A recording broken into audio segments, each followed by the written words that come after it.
Well, in front of the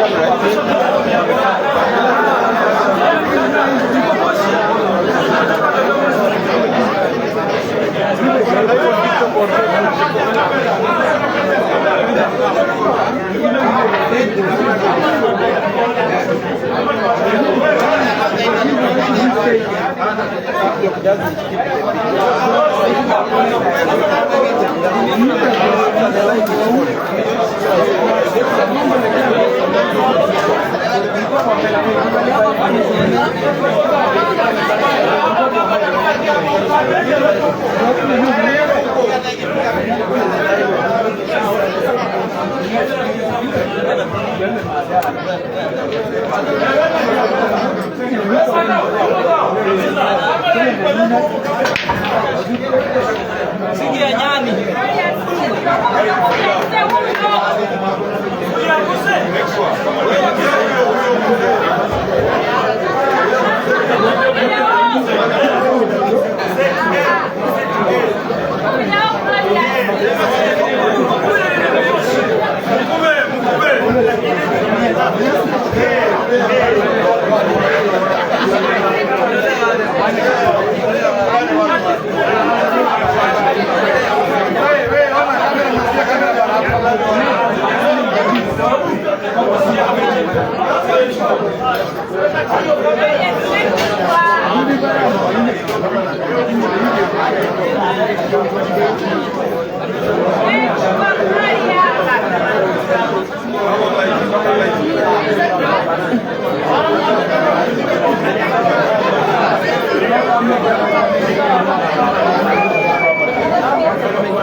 Microphone check. Microphone testing. Please clarify if the sound is now receivable from where you're watching.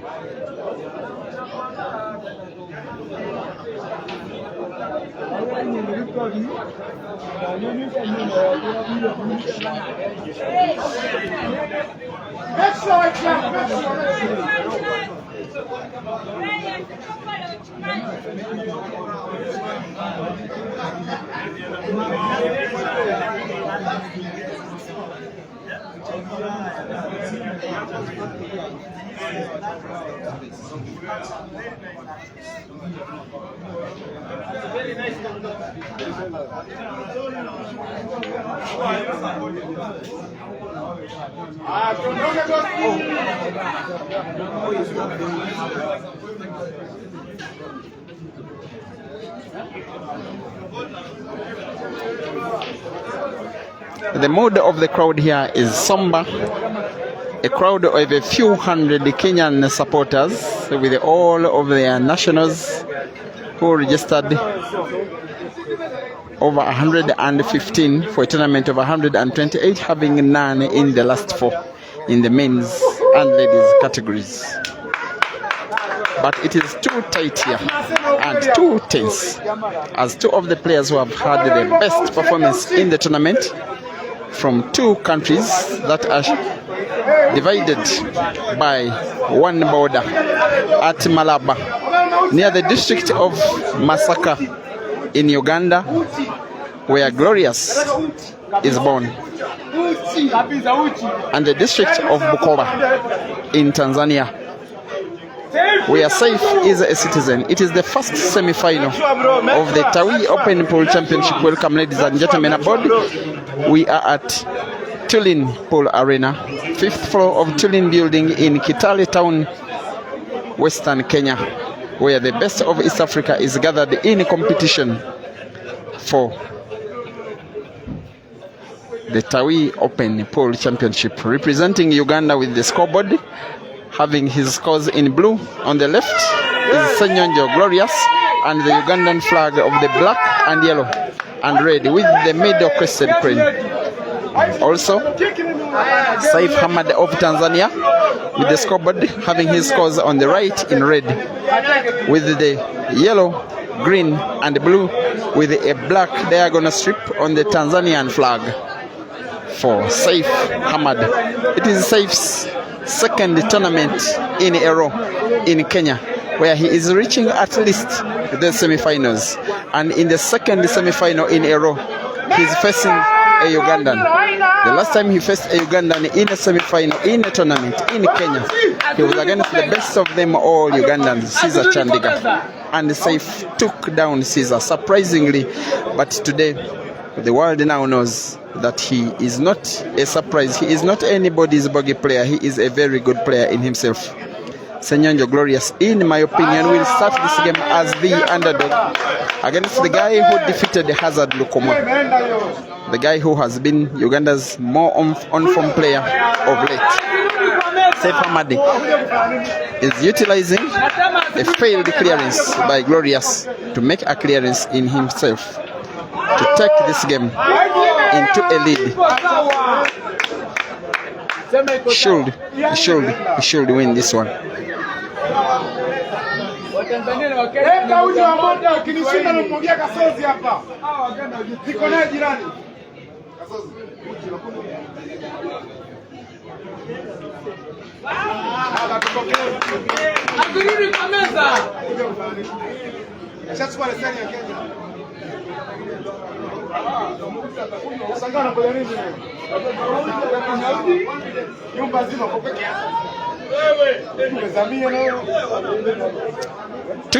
The two shooters here. They are shooters by shooting, meaning wanting to play to pot shots many times at long distance. But SEIF, on the contrary, normally takes more time between shots. Glorious is one of those speed merchants of the game on the region. And this will be a promising player to watch. I mean a promising match to watch. There's another semi-final ongoing between Ibrahim Kayanje again of Uganda taking on his international teammate Ian Kazibu. And we shall be getting updates on that one. But for that one, there is guarantee that one Ugandan will be in the final taking on the winner in this match. By the semi-finals, it is SEIF Hamad of Tanzania against the bullish Ugandan players who have impressed so much. In fact, out of 8 Ugandans who participated in this tournament, 7 have reached the prize bracket. There were 7 in the round of last 16, all of them, and the 2 who did not, Joseph Kasozi, in the men's category, didn't reach the prize bracket. He was taken down by fellow Ugandan Ian Kazibu. And in the ladies category, 5 Ugandan players registered and 4 of them reached the prize bracket. The other one, Amina Faith Nganda, was taken down by fellow Ugandan Anka Sheila. So without doubt, the Ugandans have put in the best performance, have been the most dominant country. And the Kenyans, in my opinion, rightly are supporting the Tanzanian to try and stop the dominance of Ugandans. It is an East African rivalry, to say the least, but being played on the international scale, on the global level, with hundreds watching from many parts of the continent, and indeed outside of the continent, as SEIF tries to play his yellow off the black and effectively plays snooker against Glorious. This is a frame that SEIF has in full control.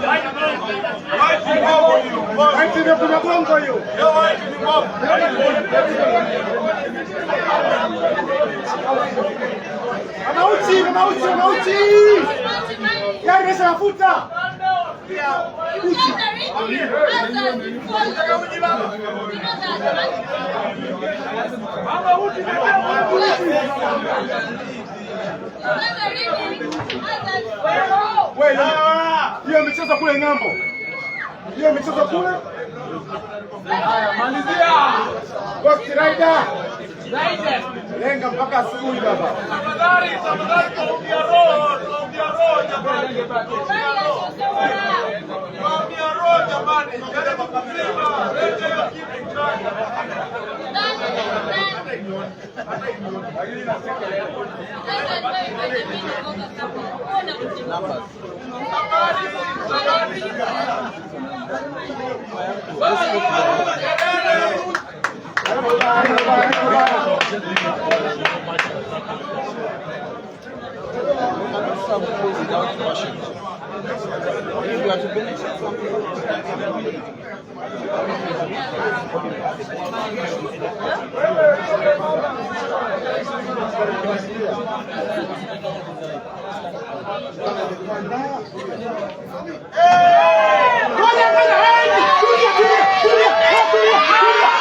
Wow.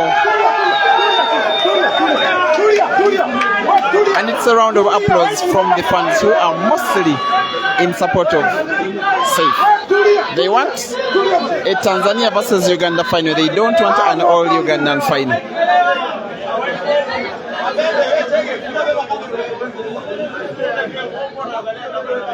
Why this one sikizamiza msikizanani? Tulia hapa. Tulia. One kick saying all. Tulia tumepaka spagula ngana kuna tanga. Spagula. Sasa mpaka choka mpaka spagula.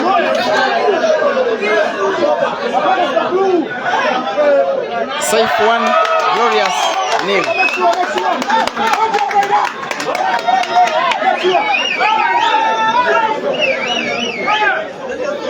It is a race to 7, ladies and gentlemen. And just in case you doubt the popularity of this sport, these are the guys who have all paid to watch.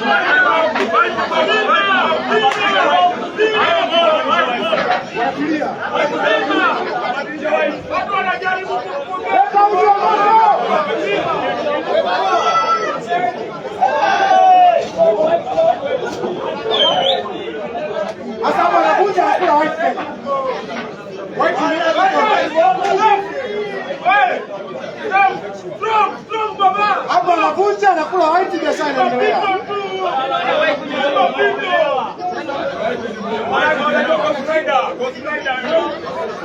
Hili mapito baba.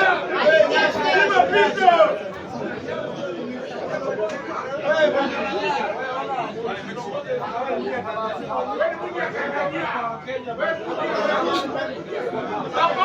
Safari kaka. Nataka tuone namba 7 hapa. Huyo anapigwa bila.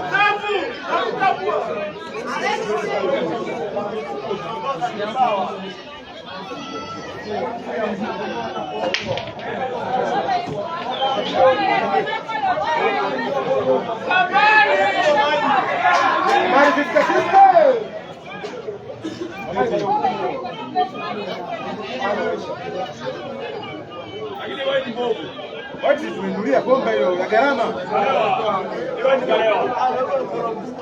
Watu nao wanaingia mashuleni, si mbona hiyo?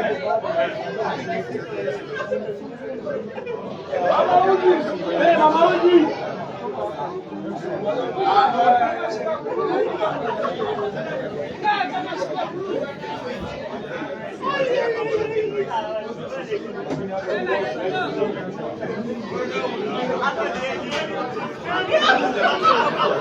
Special thanks to the Honorable Senator Alan Chesang, who is at the venue watching, for sponsoring this event, most especially the prize money. Very humbling to see at least 16 players in the men's category and 8 in the ladies reaching the money.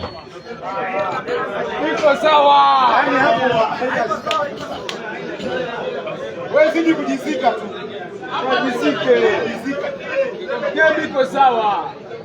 Na zangu anazo kasota hata atoka. Ndio hapo upande wetu. Hapo Tanzania wewe. Hapa ni kama mtungi. Anguka. Anguka. Sasa hapa kwa mtego. Tayari kabisa.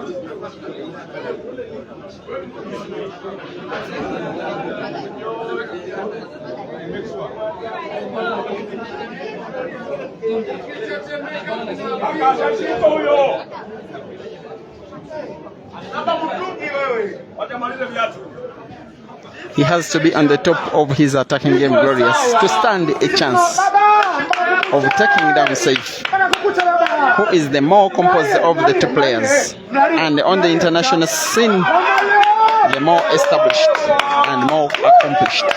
It doesn't mean that Glorious can't take him down. It has seemed as though this tournament, by the time it reached the quarterfinals, maybe by the time it was at the last 16, was a fight between the Ugandans and in particular SEIF, who is so far giving the Ugandans a very good fight. Hatuhitaji watu wengine, tunatosha.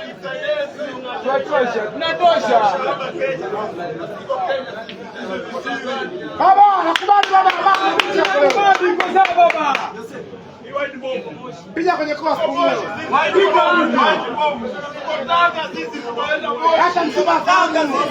The place is too squeezed. I am barely having anywhere to stand to present you the game. Almost standing on just one foot. But it is worth the struggle.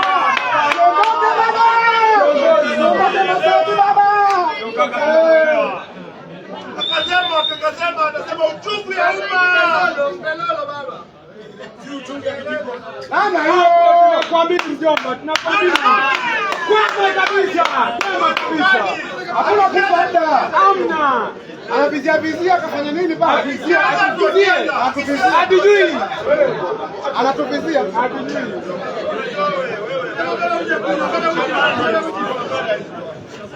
Baba, sana kula ndefu sana yule baba. Twende baba.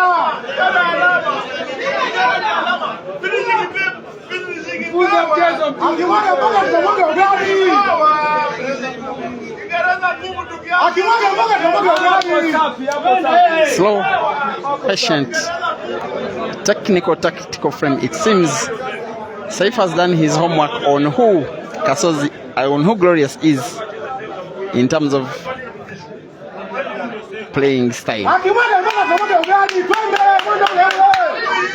In the offensive aspect of the game, I believe that Glorious can match SEIF on and maybe even better him.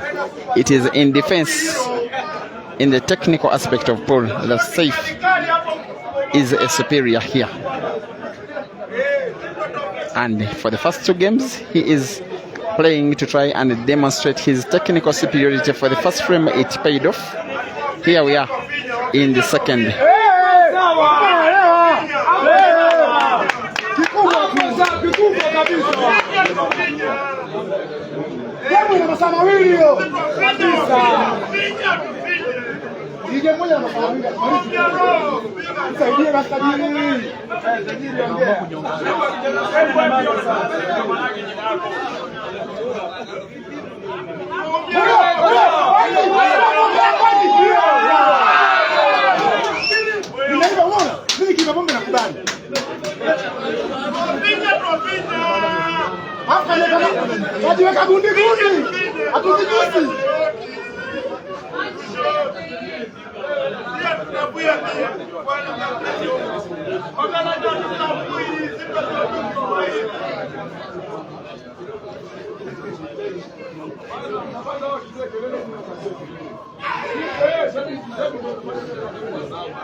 Tuondoke baba. Okay. Haina usemaji kama telefoni.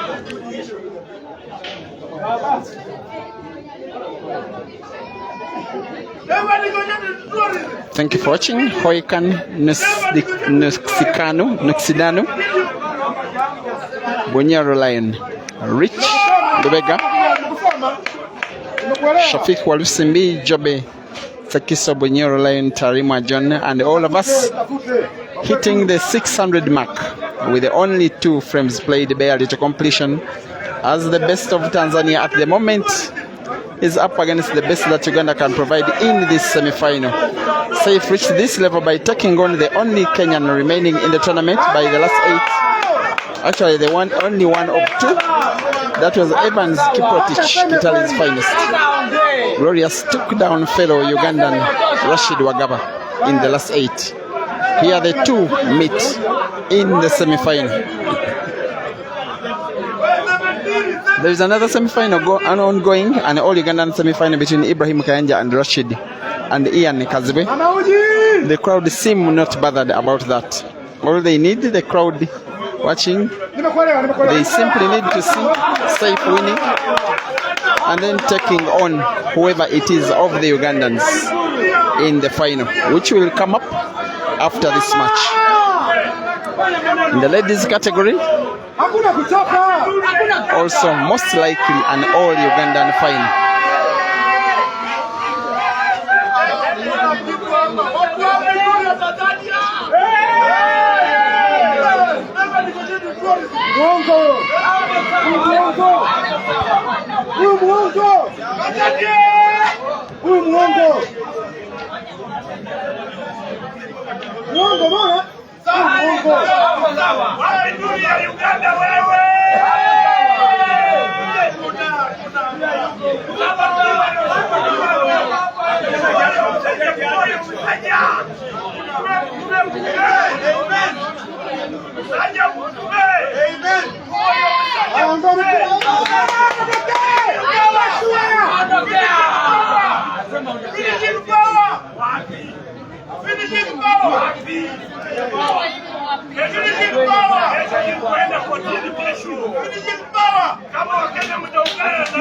It will continue to be slow and technical and tactical for as long as these players think it is risky to go for the game. You may need to look at the center pocket on the right where SEIF is playing a shot, and then the corner pocket closest to your screen on the left. Whoever handles those two pockets better will win this match. SEIF wants to bank his yellow to the center pocket. He doesn't bank, he simply opens up his ball. And it was a wonder of a shot, by the way. He hoped that the white ball will put the yellow ball to the corner pocket closest to your screen on the right. And if that one had gone in, then he would be good to go. Glorious has maybe a chance, maybe half a chance. The game is now there for SEIF to take.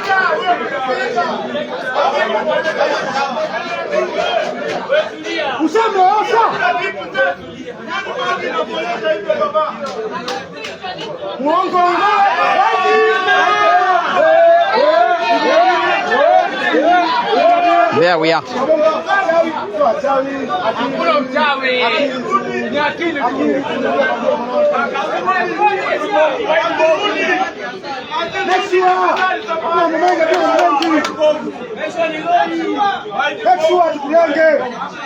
If you're just joining the stream, this is the second of two semi-finals happening here at Club Tulin in Kitale, in Kenya. It has been ongoing for the last 3 days, including today, a tournament of 128 men plus 16 ladies, the finest from East Africa. This is Tanzania's SEIF Hamad, leading 1-0 against Uganda's Glorious Senyonjo, and SEIF is looking good enough to make it too.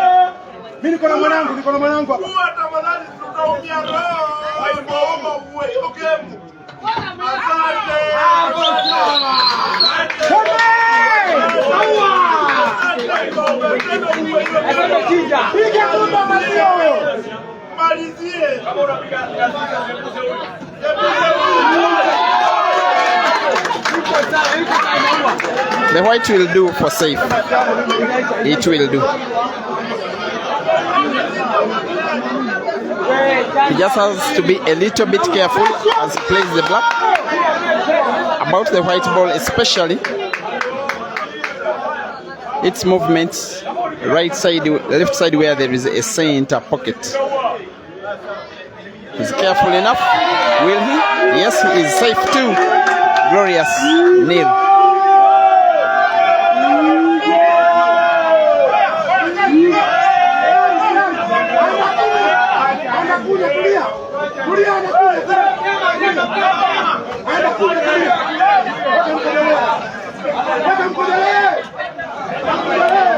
Time out, SEIF.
For the first time in the match, SEIF fouls.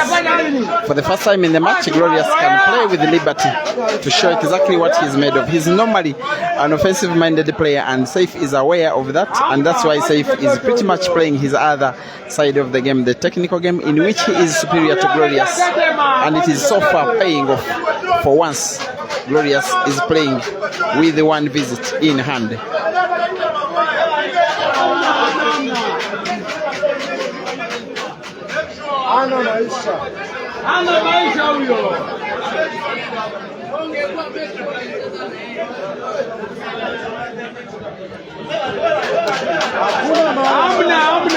Glorious is done with one of his dead balls.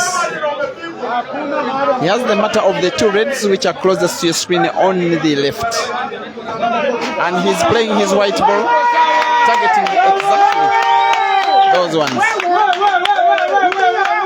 He has some of the fans in his favor. From the Kenyan perspective, the majority are in favor of SEIF.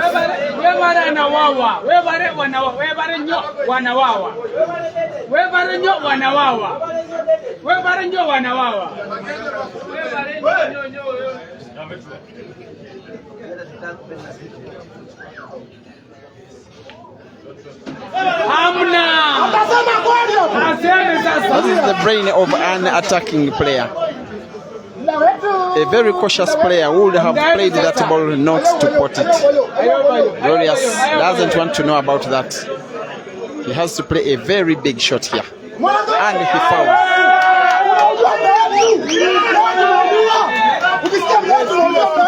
Maybe it was not the right decision for him, Glorious,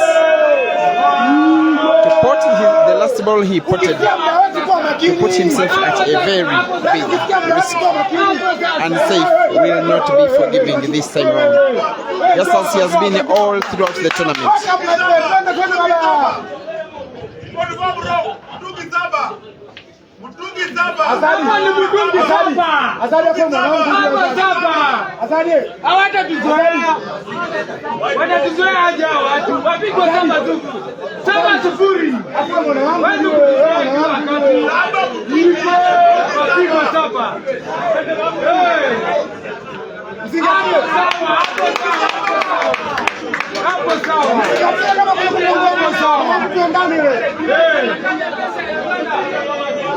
Munyama fanya maneno. Azingatie kama azingatie kabisa. Kabisa kabisa.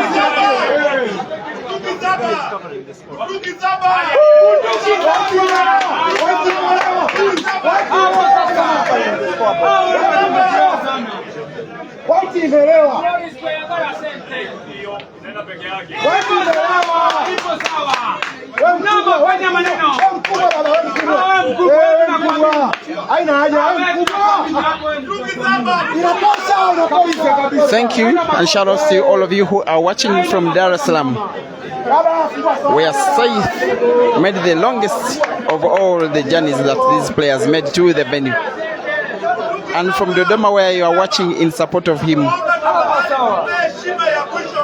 and Bukoba, and Mwanza, and Tabora, and Kilimanjaro, and everywhere in between. Thank you for watching from Masaka, where Glorious is born, and the hundreds watching in Kampala, and Mpiji, and Jinja, all the way to Arua and everywhere in between, in support of Glorious. This is SEIF. As this one relatively difficult shot to make, he must pot. If he doesn't, he risks giving the white away to Glorious. He pots.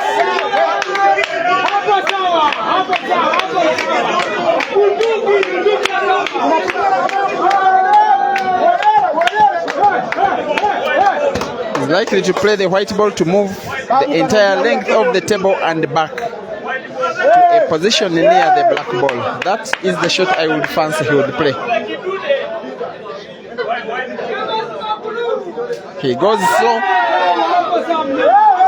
What's the problem with this shot is that the white ball is not so perfect, and it's a little bit difficult for him to both pot and get a good white ball given the position of the black. Maybe he will try to play and use Glorious's yellows as support if the white ball is played against Glorious's yellow. Maybe that one, which is what he does. It is what he fails, and Glorious has another chance on the table. It was wrong for SEIF to play the last ball he potted with little energy. He had the entire length of the table to use to play the white ball to perfection. He ends up giving chance to his opponent, and normally it is the guy who is having a run on the table with the edge, the upper hand, and it is now Glorious in control. He will play snooker, and it's a perfect snooker. SEIF will want to play off the cushion and snooker Glorious too. But if he doesn't, the white ball will be left begging for Glorious to pot. He could also play it with the energy to move the white ball far away from the position of the red ball, to at least deny Glorious the white ball. Will he snooker? He doesn't. I have not liked the way he has handled the last part of this game, SEIF. The better option would have been to play that red ball off the cushion hard, such that once he touches it, the white ball moves to the extreme top of the table. But here, Glorious cannot allow him back in this frame.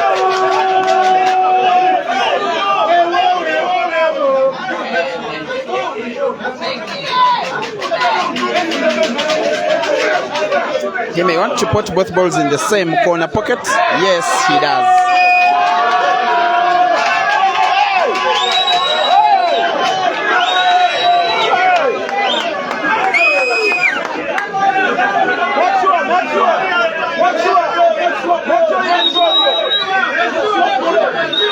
Glorious 1, SEIF 2.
Make sure.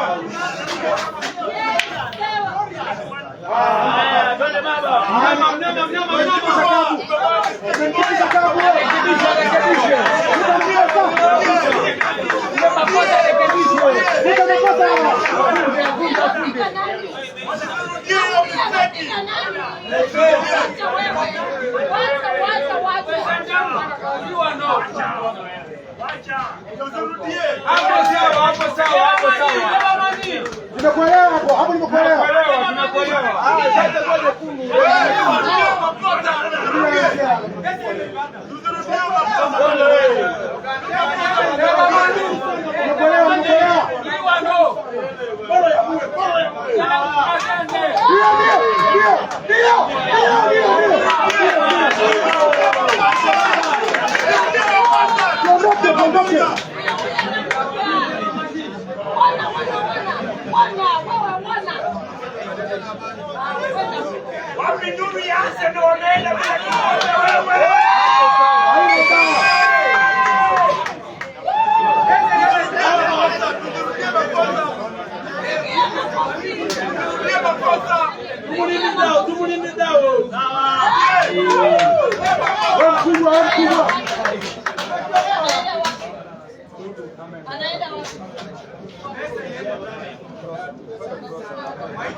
Once again, Glorious has a chance to play the kind of game that he likes to play the most. He likes it when the game is open. He likes it when it is his turn on table. He likes it when it is offensive pull. And by the time SEIF decided to go for that game after the break, by the time he decided to go for an apple, Glorious knew that SEIF was now playing to his advantage. This one will most likely be a clearance from Glorious to equalize to make it 2-2.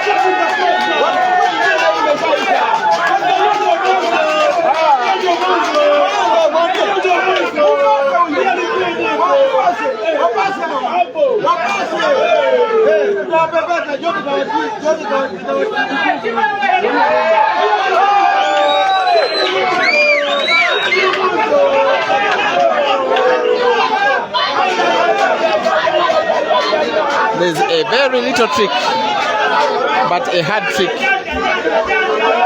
The yellow ball, which is nearing the black, is the issue for Glorious.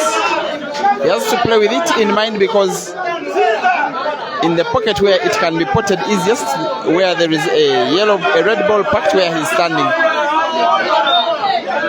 the would-be resting position of the white ball he needs would be where the black ball is now.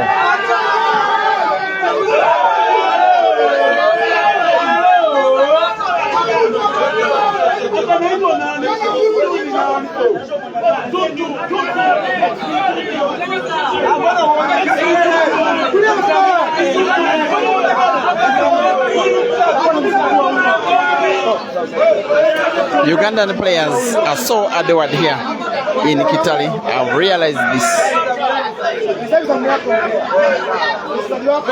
The Kenyans are loving them but are supporting against them, and rightly so. They don't want an all Ugandan final, and any neutral fan would love exactly that, to have a final between players from two different countries. SEIF is the only player left in the tournament who can try to stop that happening.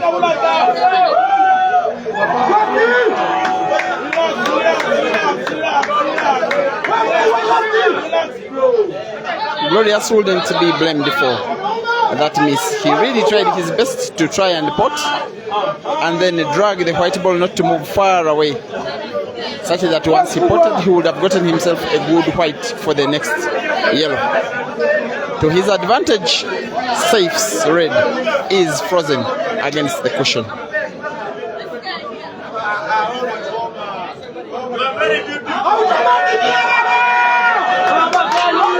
And it's a technical piece of skill from SEIF.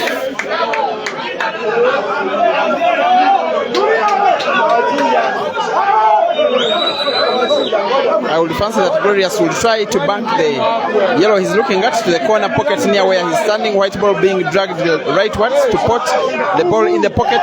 Does exactly that. Where will his ball rest? There we are.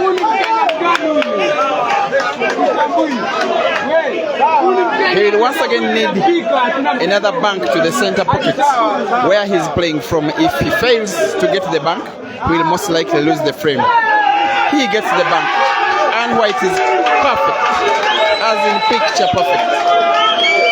This will go down as a very beautiful routine, a very beautiful clearance by the guy from Masaka in central Uganda, who now equalizes and asks his fans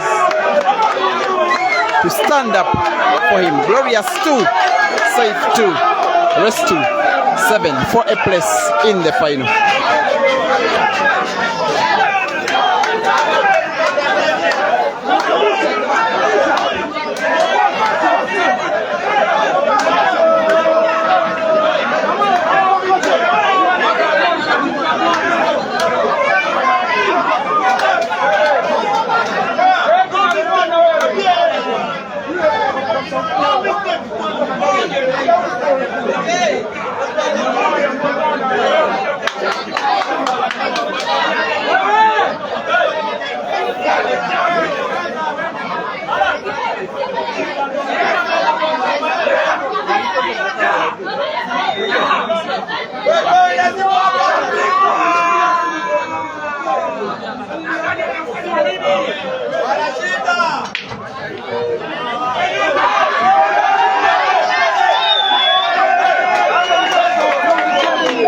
Glorious pots white ball.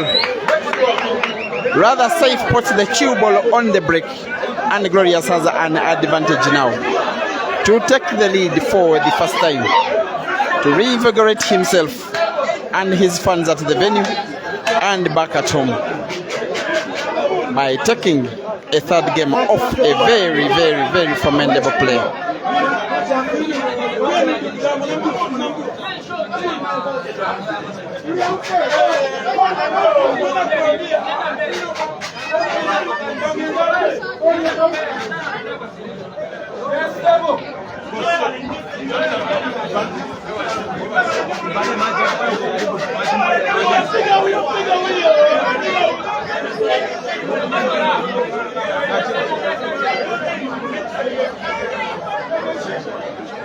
Next one.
Glorious 3, SEIF 2.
A dry break from Glorious this time around gives a chance to SEIF to equalize and regain the lead he had at the start of the match. Won the first frame, won the second, lost the third and the fourth and the fifth. He wants to regain his lead. There is no doubt he can.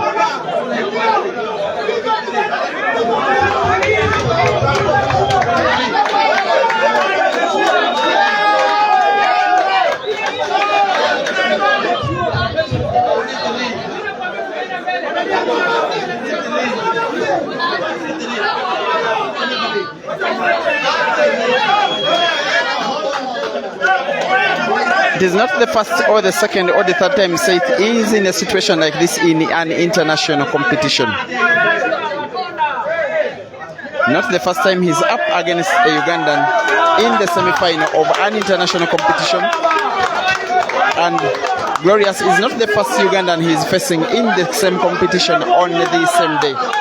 He's the guy who knocked out Hazard in the round of last 16. He's the guy who knocked out Caesar at the semi-finals of the Mchana Open, the Grand Mchana Open last year, a year ago, in the same country. It is a country, Kenya, that SEIF loves to compete from. And he came with a very big intent to dominate over most especially the Ugandans. So clear he was, saying that minimum $800. He wanted to face Ugandans in money matches with the minimum $800 stake per player. Of course, the Ugandans turned the thing down. They wanted to concentrate on the tournament, which was their first reason for making the trip in the first place. You never know what tomorrow may give when this tournament is done. The thing though is that the Ugandans plan to travel back tomorrow morning. No doubt the Ugandans have had a successful tournament, whether or not they win it. They have shined. That only one of them has not reached the prize bracket for the men, and only one of them has not reached the prize bracket for the ladies. And only one of the other players on a chart of 128 can stop the Ugandans from winning this tournament, and it is none other than SEIF. And SEIF is none other than the guy on the table. Traveled the longest distance of all from Dar es Salaam, at the point where Africa is separated from the rest of the world, to Kitali, at the point where business and pool are meeting in competition, in union, on table, to unite hundreds at the venue and a lot more online in the semi-final. SEIF Ahmad is playing to regain the lead. He does have to try out how to get a good white ball for the black. His best bet is to the corner pocket top right of your screen, but he would need a very big backspin here. The white ball is not good enough because he's relatively a small guy. He would have needed a mechanical bridge here. He wants a backspin, a big drawback here. There we go. It will not be good enough. Now he's limited to trying to play a combination shot, trying to put both black and yellow to the same corner pocket on the top left of your screen where Glorious has his white ball packed. SEIF has this opportunity to win this frame. If that shot doesn't come off, he will lose this frame most likely, because Glorious will most likely utilize the two shots. He is good enough, more than good enough to. But I believe that SEIF is also more than good enough to finish off this frame now and within this current shot. SEIF versus the black for an equalizer. It is Tanzania under pressure. Uganda on the weight, in prayer that he fails. And he fails.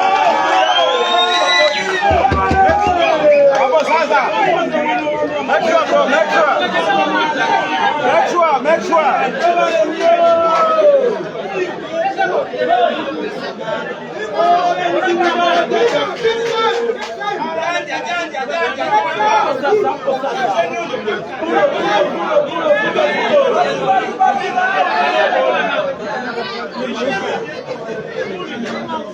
He has no opportunity to blink or to miss or to blunder. It is one of the biggest matches that Glorious has ever played in his career.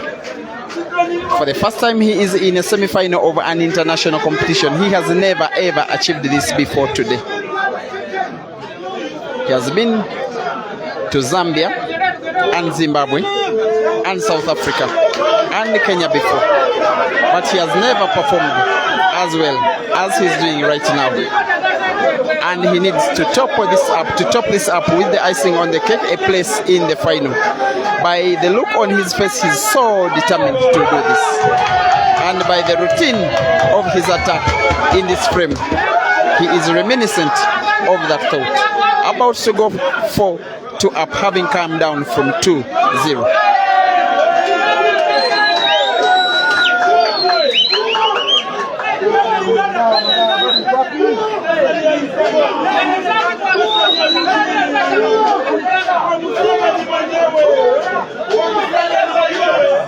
Glorious 2, SEIF 2, Glorious 4, rest to 7. There is away fans are starting now to chant Glorious's name. It seems they may have changed their mind. He is a very entertaining player because of his attacking prowess and taking very little time between shots.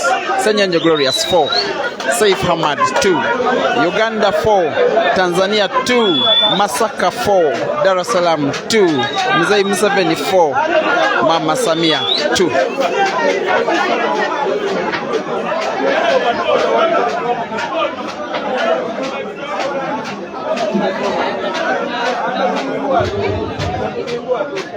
And I can't believe that Hazard is really dancing to the best of his moves in the crowd. He's happy that Glorious is leading against the guy who took him down in a very painful match in the round of last 16, the most memorable match in the tournament so far.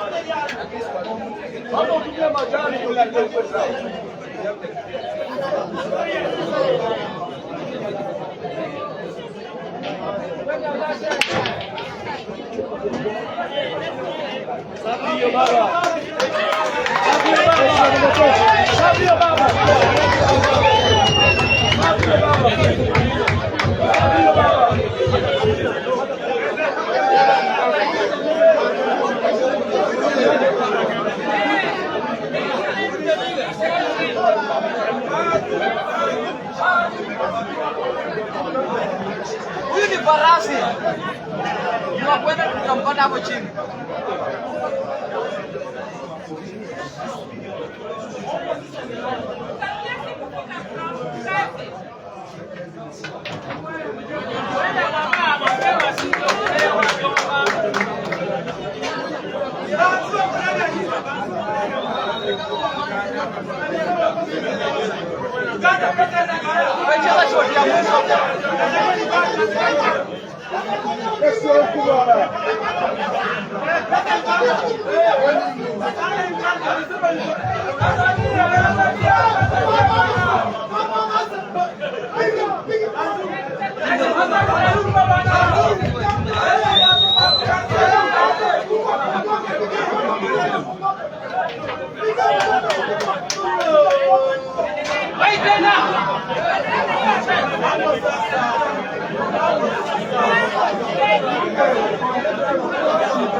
SEIF showing the SEIF prowess in this frame.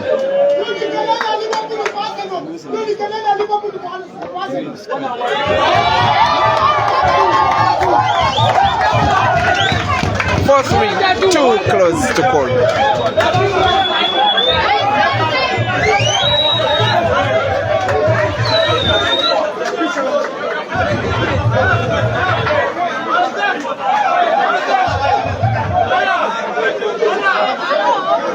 If you're just joining this stream, welcome to the best of East African pool. Tanzania and Uganda, where these two players are born and learned how to play pool, are united in the country which is in between the two. In the town which is one that has a pool arena which has about 12 pool tables, where we're having a 128-man comp that has attracted many of the best from each of the three countries and a few from South Sudan. It is not just money at stake. It is bragging rights. It is a chance to see yourself as East African champion. It is a chance to have your fans brag over the fans of your opponent. It is a chance to reach the final.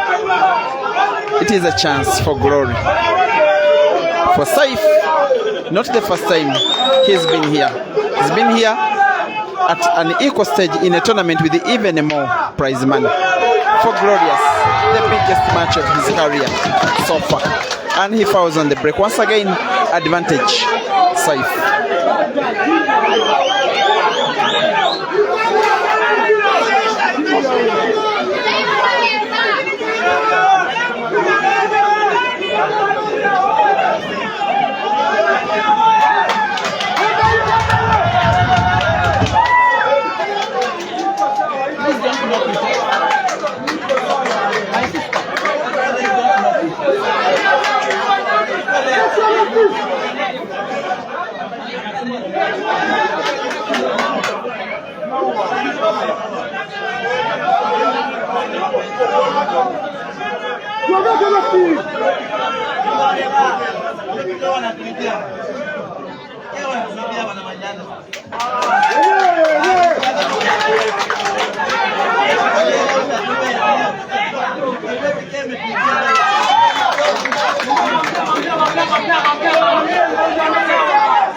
This one should be a routine clearance for SEIF Hamad.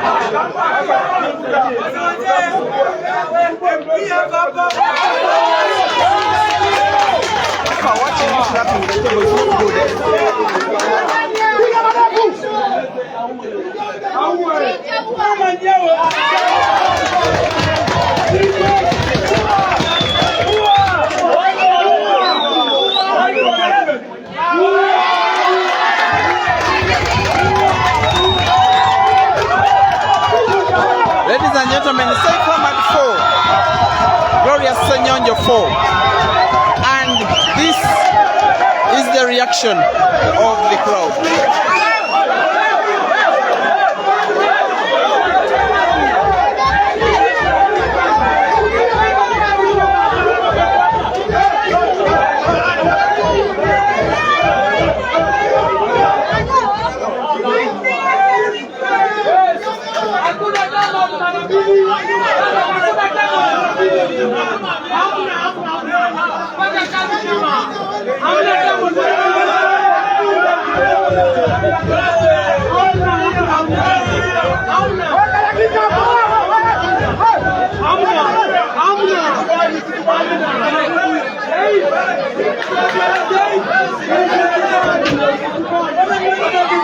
Time out. Glorious.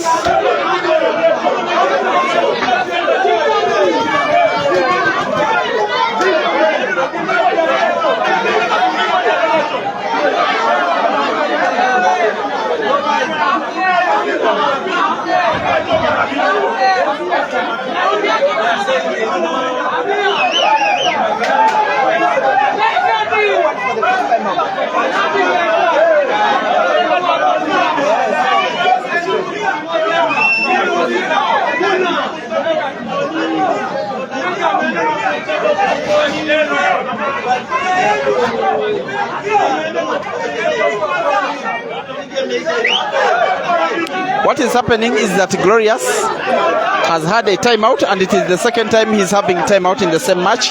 So fans of SEIF are protesting that Glorious should not be having a second timeout in the same match. What I don't know is if the players were briefed of this regulation. Nonetheless, we are back.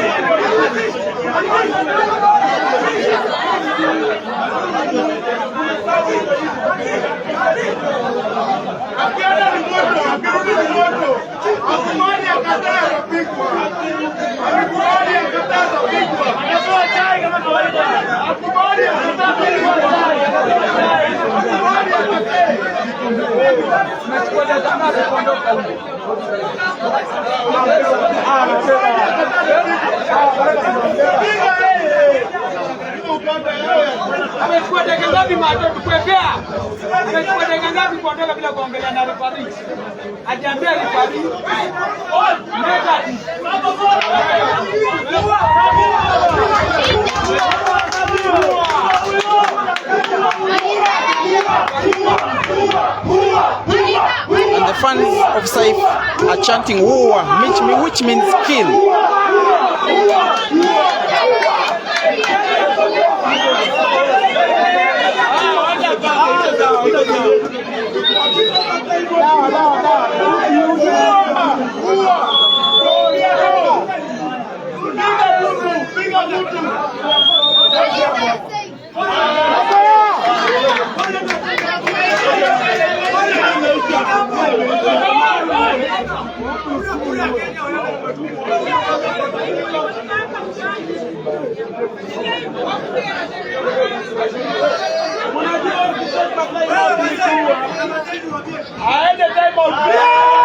a wonder of a shot from this guy.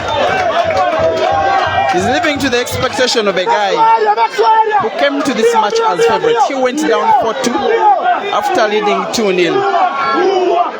And then he has just won 2 consecutive games with 1 shot. He's trying to win a third in a row with 1 visit on the table.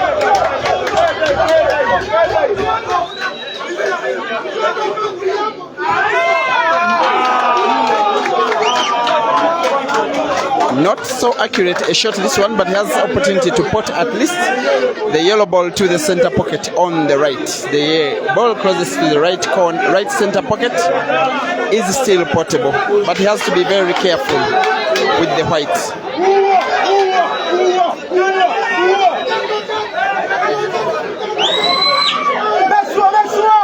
In fact, if he plays a little backspin as he puts that yellow ball to the center pocket on the right, he could get support from Glorious's red, which is in the middle of the table. And it will be possible to make a clearance. He's going for the alternative center pocket. I'm not so sure it is a good decision, but he is the guy. And well, he took the risk, and he may have to suffer to pay for the risk. When the game is too tight, when you can't afford a blunder, when there is an easier shot, don't risk a more difficult shot against a so good player in terms of the offensive aspect of the game as Glorious, and you leave him a game as open as this one, and you let him the white ball for the only dead ball he has on table. This is Glorious's game to lose now.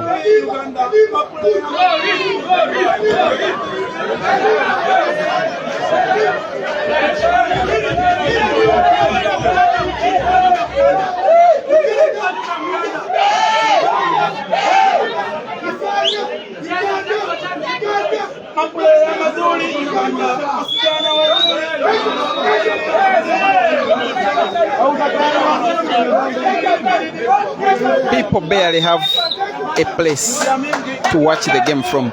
We have 12 pool tables in the area. Only 2 of them are in use for the 2 semi-finals, but all of the fans are gathered at one of the tables. The officials have to help the players on the other semi-final to play their game. The other tables are all not in use because everybody is standing on and around them to have a good place to watch this game from. And the majority of them want to see Glorious taken down. They want a final between a Kenyan and a Ugandan, and they don't want an all Ugandan final. And for a neutral fan, I think that is what they would fancy the most, any neutral fan.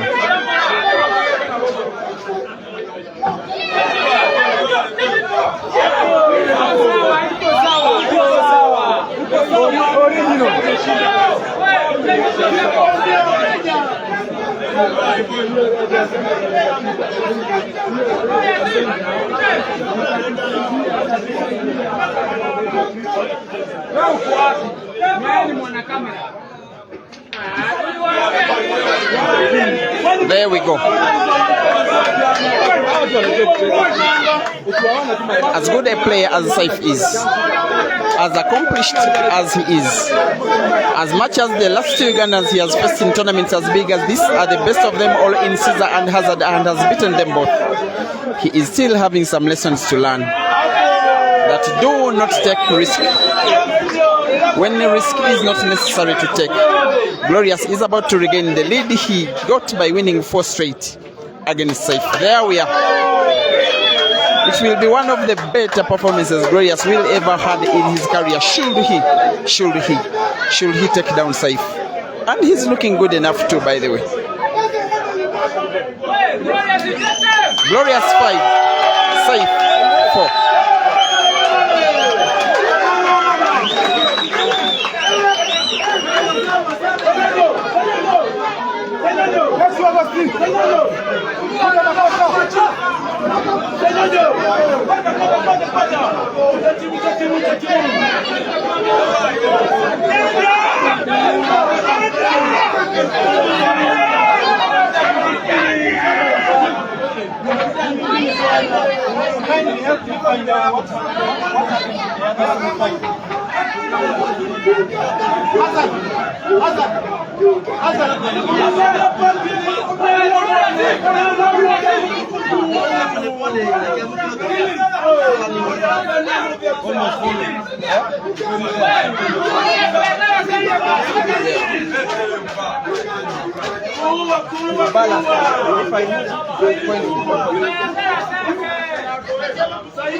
Nakusaidia kula wapi maliza game.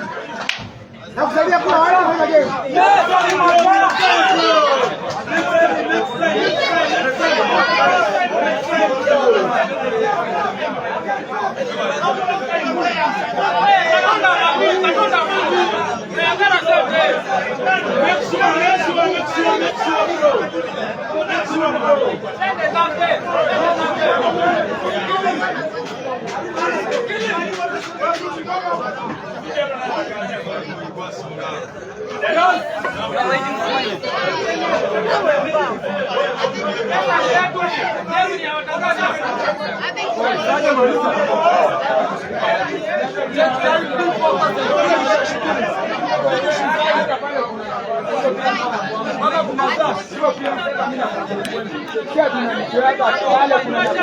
Sometimes I even fail to concentrate on commentary because I'm always telling a fan to move away, not to move closer, not to affect the tripod, not to affect the stream. There are so many people. The place is big enough, but right now it is no longer big enough for this match. And I don't know what it will be like in the final, especially should SEIF win. And then we have an all Uganda and a Tanzania versus Uganda final.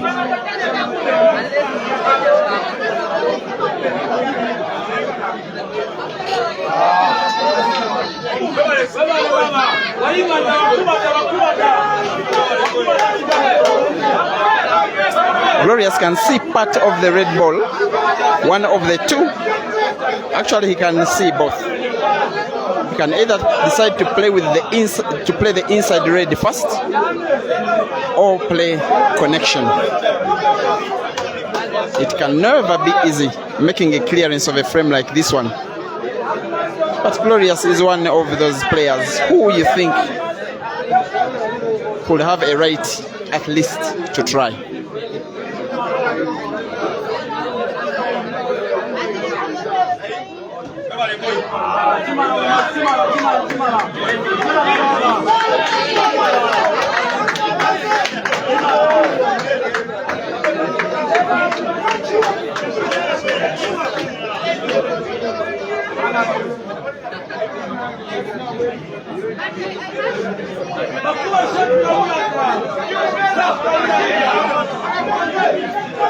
He will need to pot the only ball he can pot, the only ball he can see, the red to the corner pocket where he's standing right now, with the white ball opening up the other red and the black because they are touching each other.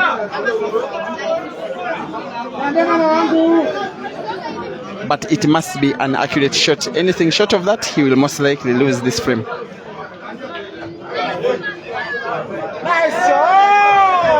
He gets the pot, he gets the opening, but even what has gotten has not been good enough.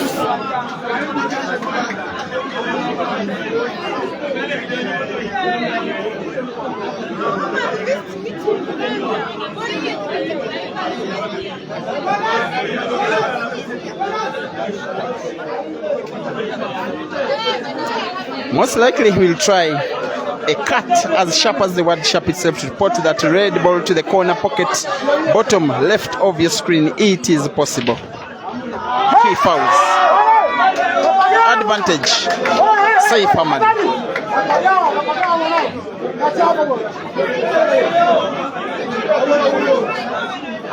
At maximum.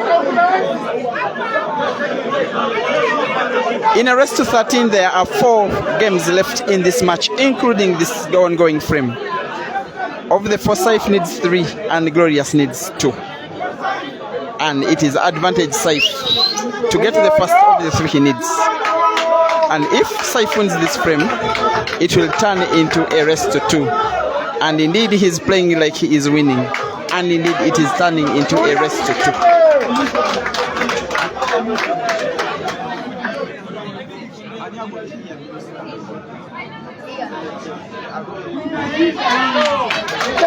I'm being told that the winner of this match will be taking on Uganda's Ian Kaziwe in the final.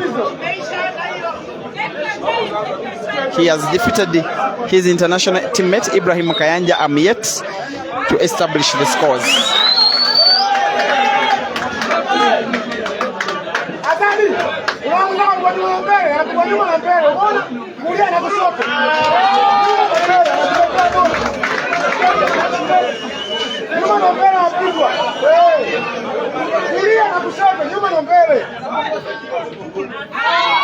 Lovely play.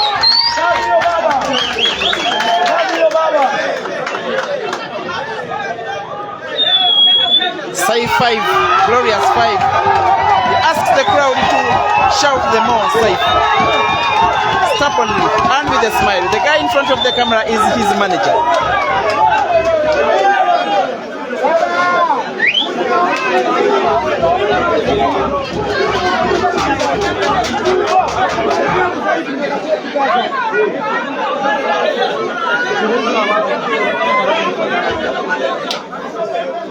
Jamani, gari limesha mafuta. Wana mauji wewe. Wana mauji. Nenda uchi huku bwana.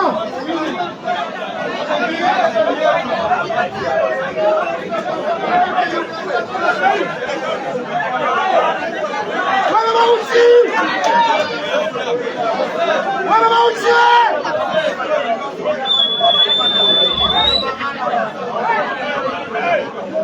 And I don't know which of the two matches, SEIF versus Hazard or SEIF versus Glorious, which has entertained you the most. It seems they are equally good. He will need a very big break, SEIF. Good split of the balls and 3 yellows are sunk in the pocket. The other 3 are as open as the word open itself, and the black is there for the taking. And he celebrates as if he has already won the frame.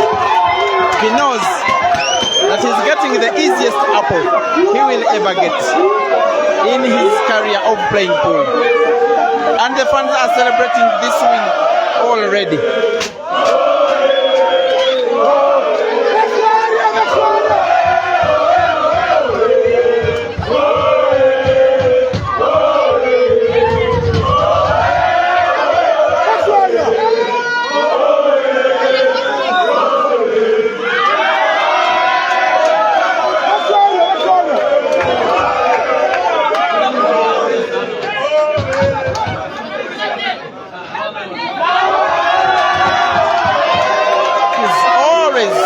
Invigorating his fans to support SEIF. A little backspin here. It will do. We'll use Glorious's red as support, and the white will be safe, as the word safe itself. Red is supportive. SEIF 6, Glorious 5, rest to 7.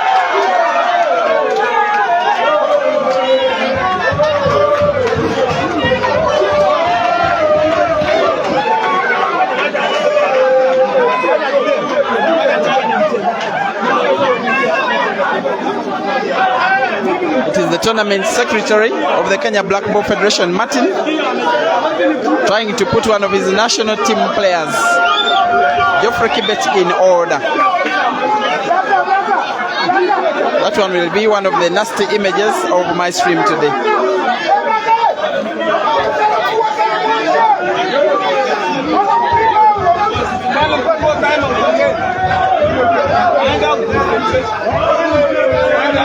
Glorious must win 2 games in a row or else wait to play the 3rd place match against Ibrahim Kayanja.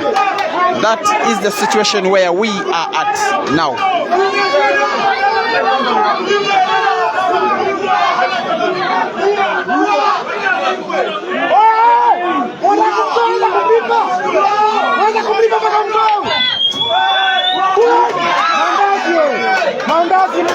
fair break, but not a very good split of the balls, especially looking at the red and yellow, which are touching each other nearest to the rail on the right. Nonetheless, Glorious will attempt an apple. It won't come easy at all. It won't.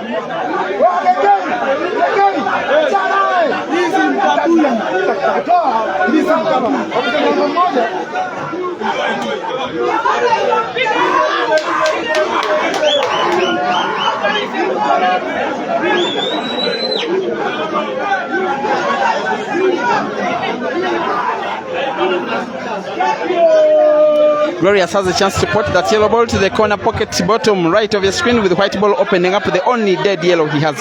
It is his only option. He goes for that option and does it relatively well. Only that he is denied a chance to make a clear pot.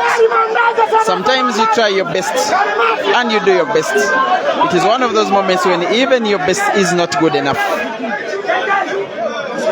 There is a sigh of expectation and a weight of celebration in Dar es Salaam.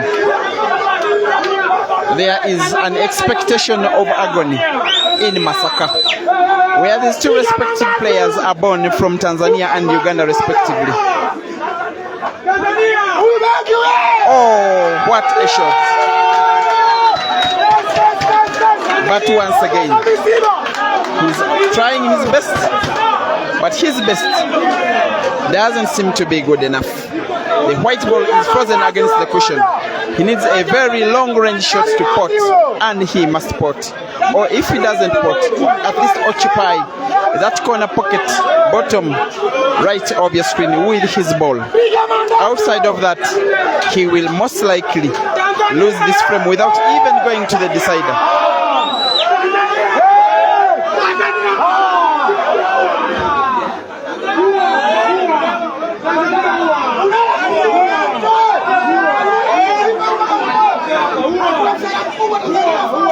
And thank you for the first time in this tournament for hitting the 1K match, watching live. Thank you Tanzania, thank you Uganda, thank you Zambia and Zimbabwe and South Africa, and all of you who have shared the stream to make it the most watched stream on the continent today, because there are so many other games. So nice having these players having this necessary publicity. What would they be? Playing to themselves without funds. Sport is not fun without funds. Thank you very much for making them relevant and personally making me feel relevant. Senyenjo Glorious needs 2 straight games, including this one, to try and knock out Tanzania's finest, or unofficial finest, and SEIF Hamad, who is pretty much the film star of this event, reaching the semi-finals as 1 non-Ugandan against 3.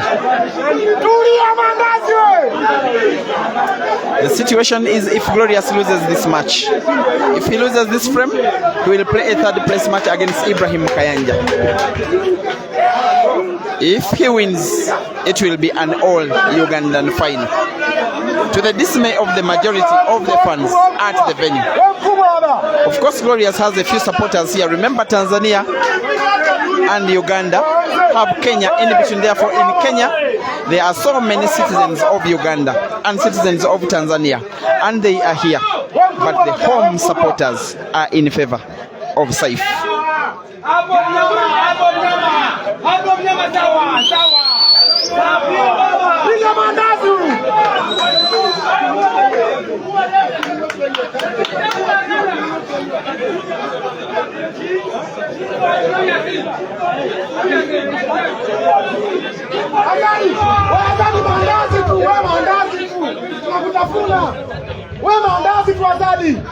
Well, nice recovery shot from Glorious. He gives himself at least a chance in this frame, at least a chance to try and win and take this match to a decider.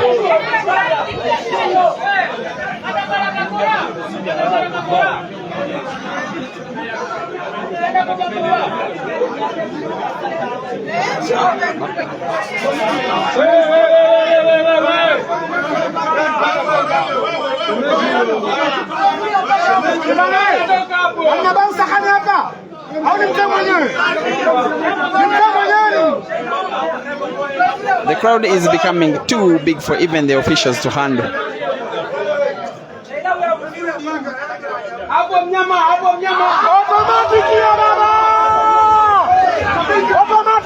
And now SEIF subjects Glorious to playing only and only one ball on the table.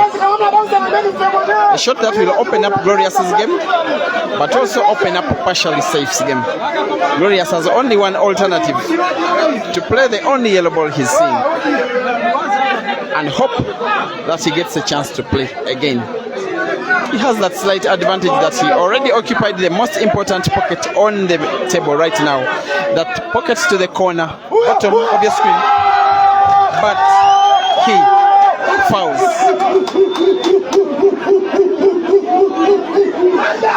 This crowd will run riot. If SEIF makes this clearance, they will run mad. And the Tulin Pool Arena will be buoyed with celebration, as much as celebration will be in Dar es Salaam and Dodoma and Bukoba.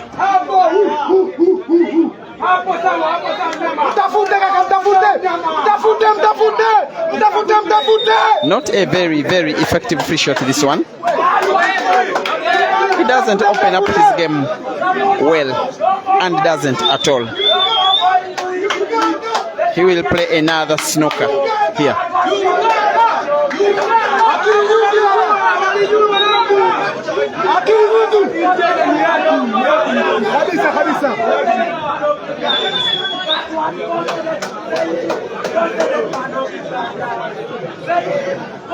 Tunanyoa ndevu leo.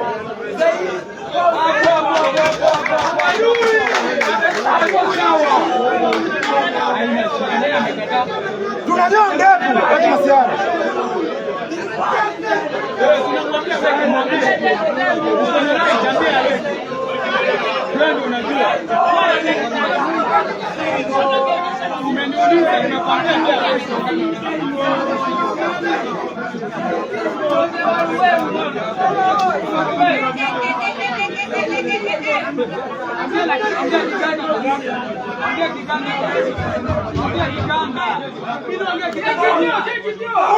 Glorious finds his ball, but it is a foul because he was already seeing his other yellow. By playing off the cushion and no other ball reaches the cushion after the shot, it is a foul. A foul which will most likely this time surely take SEIF to the final, where he will be waited by another Ugandan, Ian Kazibu. This time in a race to 9. But first, he must win this frame.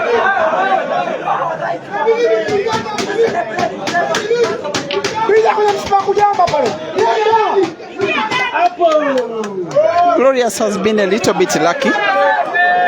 Can't imagine that SEIF has got 4 shots in this frame, as in 2 shots twice in the same frame. And yet he's failing to open up his own game well enough to try and make an easy clearance. He now must pot, and he must.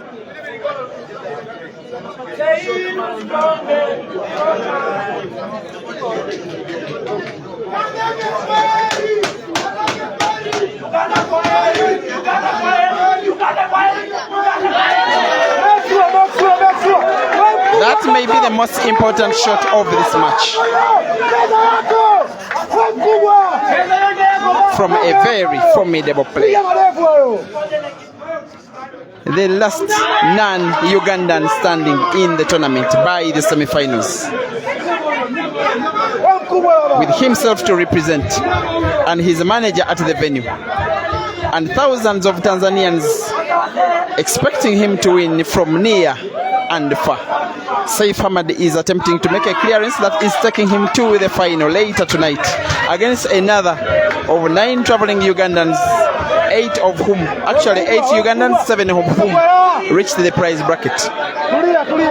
It is only this guy who can try and stop the Ugandans from making total dominance of this tournament. By winning this match, and maybe winning the final. There's some kind of situation here. I'm not so sure I can put the red ball near the black to the center pocket on the left. It will be a little bit tricky if he can't, because he would need to put the same red ball to the corner pocket, and the white ball for the next ball doesn't move itself naturally. It will have to be a good shot, a skill shot. Here we are.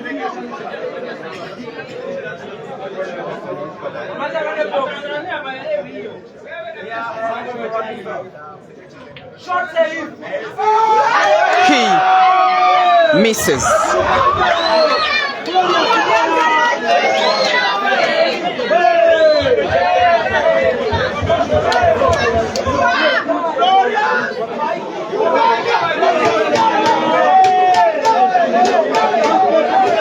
Glorious has two options because he needs to play the ball he's standing nearby first, of course, and then get white ball for the corresponding corner pocket on the right to put the next yellow. He can do it by backspin or topspin. He goes for backspin, draws the white ball backwards. It's a lovely shot. As long as he makes now this spot, he will have to contend with trying to put the black ball to the center pocket on the left, and just like that the game will have turned it on its head and we will have a decider, a divider, the wire. He misses.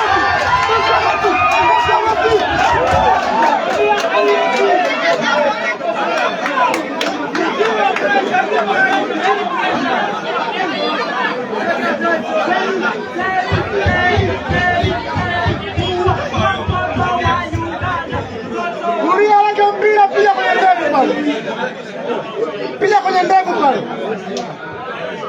Hawa pilla kwenye kope. SEIF once again with the renewed advantage in the match, in the frame, in the tournament. He puts. But what a beautiful pot that one was.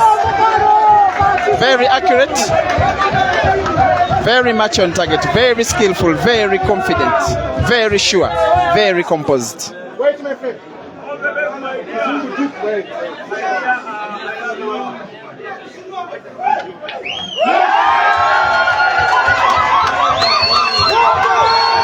He urges the crowd that he wants it more of the support.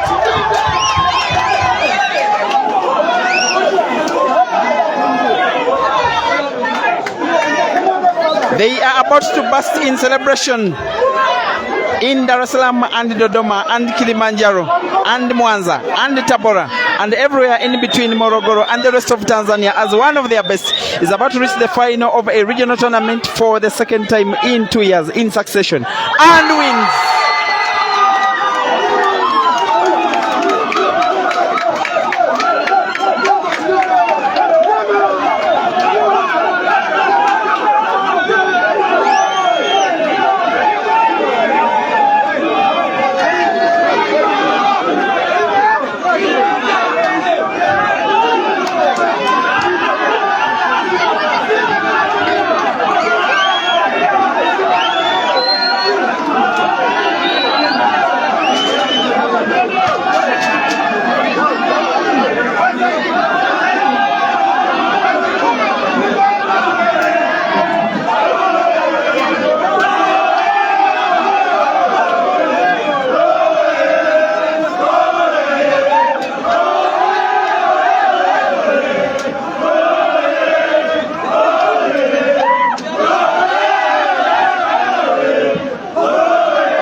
That's it, guys. Next is the final, Ian Kaziwe and SEIF Hamadi.